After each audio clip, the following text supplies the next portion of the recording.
welcome to our brand new podcast. This is Finding Traction, Part 2, and we are looking at porn through the ages. And this podcast, Finding Traction, is all about helping you find recovery momentum in your recovery journey away from porn and other compulsive behaviors. And back in Part 1, we talked about all the different stages of life. A great verse that came out of Part 1 is the verse that talks about how our life is in different stages, how God has essentially said, I will be with you through each stage of life. And so we are in the process. Let me just read that, Psalm 139:16. All the stages of my life were spread out before you, the days of my life all prepared before I'd even lived one day. And I'd said in that first episode that the fact that we don't recognize that we're leaving one stage and moving into another sets us up for crises. And so we took just this arbitrary 10-year stretch and we walked through some of the basic life issues of being in our teens, 20s, 30s, 40s, right through to being in our 70s and 80s. And what I promised you in Part 1 is that we're now going to overlay on that our addictive struggles and say, how is it that things like porn come at us at different stages? How do we struggle? Does it change? Is it different? And I would submit to you that it does change a whole lot as we walk through the stages. And as a result, the way we need to combat it also looks very different. So let's just go back now and talk about, in specific terms, our journey with porn through those life stages. Now, if you remember back to when you were a teenager, your hormones are racing. Most of us, our sexual peak is late, teens or early 20s. And many of us developed an early addictive struggle or fascination with porn out of both a curiosity and an outlet. A lot of guys I asked you, when did you first watch porn? I know it's becoming earlier and earlier, but, most of the guys I work with say, 11, 12, 13, somewhere in that age group. Now, of course, with the internet, it's getting pushed down younger and younger. But a lot of it, again, was just curiosity. And as we move through into later teenagers, it may have become a sexual outlet. But here's the idea. We still had this floating idea that we were in a holding pattern, that all we needed to do was to hold on until we got to either marriage or, a suitable alternative, a willing partner, and maybe porn could even be a learning ground for us. But, most of us would say, well, we didn't really think it through, but we would see it in some levels of being temporary. At that age as a teenager, most of us still looked at what we wanted to look at. We did what we wanted to do, and we really indulged our appetites with very little consequence. I would say at this point, porn almost helped me project and participate. I'm still a boy, but when I look at porn, I feel like a man. I'm projecting myself into the future. None of the girls my age look like this, but they will. And also one day I'll get to participate in this. So it's like I'm borrowing from my future. Those are most of the teenagers wouldn't put it in that language, but I think looking back, we would say there's some validity to this. Now let's move into our 20s. And the big question we're wrestling with, not to sound condescending, but is this: are we men or are we still boys? Do we continue to live unrestrained lives, or do we begin to embrace boundaries in our life? Do we simply watch anything we want, put anything we want into our mouths, or do we begin to live more intentionally? That's the wrestle, I believe, of your 20s. And I love this great quote in this great novel about a hitman, Greg Hurwitz, I'm reading right now. And he said this. He said, any guy can look at and love 1,000 women, but only a man can love one woman 1,000 ways. Isn't that a great quote? I love that. Are we boys or are we men?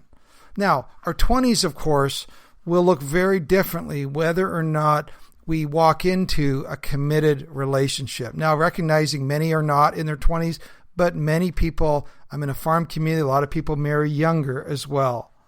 Now, if we've moved into a relationship, let's say if we don't move into a relationship, there's nothing pressing us from the outside to change. Most of us know that the pain of not changing needs to become greater than the pain of changing if we're really going to have any motivation to change. So if we're in that place, I would say the 20s give us the ability to participate and postpone. So if you're in your 20s and you're not in a relationship, let's say you can have a full course sexual meal you can see on the screen, or you can't have that in real life necessarily, but at least you can have a snack to tide you over. You may say, I'm not ready for a relationship, but this gives me a way of holding on and participating, so to speak. It's just a little more played out than it is in our teens. I had a male counselor I had a coffee with, and I like having coffee with counselors and talking about their clients in the second person. And this was a guy that worked a lot with both men and women in their late 20s and early 30s. When he worked with women in their late 20s, early 30s, they would say, well, where are all the good guys? And he pessimistically told me as he worked with the guys, he said most of the guys he dealt with, they weren't ready for marriage because they had exciting video games to keep them occupied and beautiful porn stars at the ready when they got horny. Now, he didn't think that's what the women wanted to hear in his counseling sessions, but he just said, that's the reality of guys that have not and are not moving through their 20s. Some men in their 20s, however, do find the motivation to start the journey of change. It could be due to individual reasons or spiritual reasons. And if they do, they're miles ahead of the game. I've got guys in my groups that are in their 20s, and I keep saying to them, you are so far ahead of the game as opposed to waiting to your 30s and 40s or 50s. Now, let's take that second group of guys in their 20s, those that have entered into committed relationships. And lo and behold, they find themselves perhaps still looking at porn, but they're doing it secretly. Now, depending on how committed they are to secrecy, they might be able to keep that secret up for years. I've talked to guys who've kept it a secret for 30 years. But when many guys realize that their girlfriends or their wives, now that they're in committed relationships, they're not cool with their porn activity, they realize, there's hell to pay if I don't stop, or this relationship is going to come to an end. And now for the first time, they're realizing the result of their addictive behaviors and the grooves in their lives, and they're realizing I have got to find a way to get out of this groove or I'm going to lose this relationship. And that's not what I want. So they have a choice. Do I enter into the process of change? So guys in their 20s in relationships seem to enter into that quicker, but I've talked to single guys in their 20s who also have an epiphany and start down the journey. Okay, let's now move into porn in our 30s. Now here is where it's a crazy busy life. If you're married and there's kids in the picture, you're so busy, you got so many people clamoring for your attention, it feels like you don't have a spare minute. For you, porn can be an outlet, a way to avoid the crushing responsibilities. It may be your only me time in a world of endless responsibilities. In this world, your screen partner doesn't ask anything from you, unlike everybody else, and only wants to give to you. Now, at this stage, the potential consequences are growing. And you know at one level that porn could cost you not just your marriage, but your relationship with your kids. Now, I said in the earlier part 1, at this point, some of those childhood wounds are often starting to emerge as well. Sometimes your kids will trigger the experiences you had as a young child. And that can begin to really hit you in the face. And in this place, porn could act as a medication for your sadness and disappointments. Now, let's move into our 40s. Porn is how you feel powerful again. You know, all of those constraints and responsibilities of family life, they feel like they've declawed you or they've tamed you. And porn is a way, perhaps, where you feel powerful and alive. I talked to one guy, let me ask you this, why do a lot of men drive around hot cars in their 40s? To feel powerful. I had a buddy that whenever he had a struggle or he needed to medicate, he would go and he would rent the hottest, fastest car that he could find. And he would just drive the snot out of it. Because he felt like, I don't feel alive. I don't feel powerful. I did a podcast that it was called I Have Made Fire, which is all about this feeling powerful and alive and all of those kinds of things. That does become an issue. And I think many men in their 40s find that a real challenge. And it's something that porn offers them as a false substitute. Porn in our 50s. In our 50s, again, all these other things could still be in place, but I think porn in our 50s that I've just come through is the way to make us feel young again. Let me ask you this. Why do rich executives, super rich people, have trophy wives 20 years, 25 years younger than them? Because it makes them feel young and virile. There's a great word for you. What is most of porn filled with? Young, ready trophy girls, ready to be your fountain of youth. Now, in real life, many men in their 50s, they begin to find their sexual desire on the downside, except when they bring porn into the picture, and now they feel young and alive again. Porn in your 60s. I've worked with guys, some of the guys in my Zoom groups are in their 60s. And now, let me just stop for a second. Some of you who are younger are now again depressed. You're going, dude, I thought by the time I was in my 50s or 60s, this would be gone. And just getting older would take care of it. Well, it's kind of like you saying just getting married would take care of your porn problem. How well did that work out for you? So just getting older is not going to work either. Now, this is different. When guys are moving into their 60s, what you're realizing is that you're either looking for or anticipating or moving into some type of slowing down and retirement. Now, you realize in the past, I've used busyness to keep myself focused. My identity was in my job. So what happens when you no longer have your identity propped up by your job and you now have a lot of spare time on your hands? Idleness is the devil's workshop. A number of guys, again, are finding struggles with porn. They haven't struggled with porn for years, but now as retired guys, it's emerging in their life. You're going, oh, great. For them, porn becomes a diversion or distraction to fill the emptiness. Maybe they don't have the sex life they'd hoped for or has ceased to be a fulfilling part of their life. But at least they get some thrills this way. Now, I don't know about porn in your 70s and 80s. I know now we're really down the rabbit hole. I do remember a buddy of mine really had this powerful picture of him as an old man. He He had his pants at his knees, or down by his ankles, sorry. He was an old man. He was all alone. There was no family with him. And he was masturbating to a porn magazine. And he had this powerful picture of that's where my life could end up.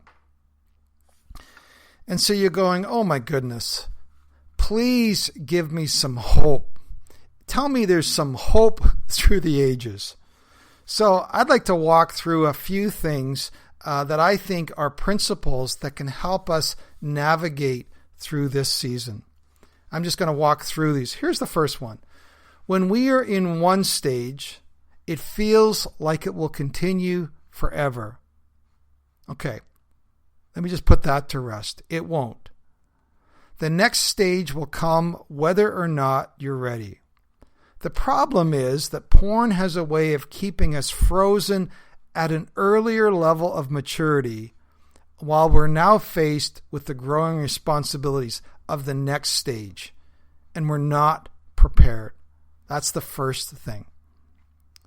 Here's the second one. The greatest time of risks, I already alluded to this in part one, lie in our transition from one stage to the next. It's like those giant arcade games where you have to leap from one platform to the next, without falling into the fire. The secret is to prepare in one stage for the next while you're still in the earlier stage. Just don't wait until it hits. It's kind of like being and living in Tornado Alley and waiting until you see the tornado coming down the road before you try to build a storm cellar. It's not the time. I mean, here's a classic example. It's like the couple who are so busy raising their kids and working on their careers, they're essentially living parallel lives. They're not building any couple intimacy, and they're not preparing for the fact that their kids are going to leave home. I think it's Gordon MacDonald that talked about the fact that you're going to have more years together with your partner, if you're so lucky as to stay married, without your kids than with your kids. So you had better be preparing for the empty nest stage while your kids are still at home. That's a great example of how that would work. I actually think for us, the second stage of our life, which we've now regressed because we're now having a son with us again, it can feel like a honeymoon. It has felt like a honeymoon for us. Or it can feel awkward where you're looking at this person that you spent the last 20, 30 years of your life with and going, I hardly know you. So when you're in, one stage, prepare for the next. Don't wait until it gets there and you're unprepared for it. Number 3, what worked in a previous season may not work in a new season. Let's just say, for example, here's a classic example right now with the COVID virus being on everyone's mind. If you use staying busy and going to work as your coping plan, what happens to you now that you have to stay at home? Let's say you've used work to be your source of fulfillment. What happens when you no longer have work to prop you up? You have to change you have to retool, and you have to learn new skills to prepare in each new season. Interesting, Charles Duhigg in his book, The Power of Habit, he has this great book all around developing habits and how they can create such a powerful momentum in our lives. But this is what he noticed. He said habits will take care of most of new behaviors. Once you settle into a new habit, by its very nature, it provides you with momentum. You almost don't even need willpower. He says the only time where he sees that begin to wear thin or not work is when a person has experienced a major loss or a major crisis. Habits alone won't give you the support you need in the next season of life. Number 4, if you're not willing to change your coping strategies, you will be sunk.